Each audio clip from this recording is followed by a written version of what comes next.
Цахим орчинд эмэгтэй хүнийг зодож буй бичлэг цацагдсан. Тухайн зодуулсан эмэгтэй гомдол гаргаагүй. За мөн хамгаалтанд орохоос татгалцсан байна. Гэхдээ цагдаагийн байгууллагаас тухайн этгээдэд хэрэг нээн шалгаж эхэллээ. За цахим орчинд бусдын бие талдаад байна гэсэн бичлэг 2025 оны 5 дугаар сарын 4-өөс 5-нд шилжих шөнө 02 цагийн орчимд цацагдж тавигдсан байгаа. За үүнтэй холбоотойгоор бол Баянгол дүүргийн цагдаагийн 2 дугаар хэлтс бол шалгалтын ажиллагааг явуулж байгаа. За яг энэ талаар бол яг цагдаагийн байгууллага дуудлага мэдээлэл бол бүртгэдэггүй. Гэхдээ цагдаагийн албаагчид одоо тухайн иргэдийг олж тогтоогоод одоо яг шалгалтын ажиллагаа явуулж байгаа.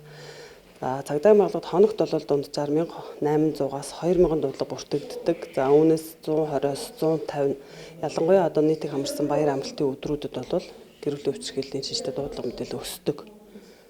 За гэр бүлийн өвчтөлтэй тэмцэтгэх хууль зааснаар бол одоо эрсдэлтэй нөхцөл байдал тогтоогдох юм бол одоо хохирогчийн хүсэлтийг үл харгалзан аюулгүй байдлыг хамгаалах үүднээс бол нэгдсэн үйлчлэгээний төв төр хамгаалах байранд хамгаалан байрлуулах үйлчлэгээ үзүүлдэг.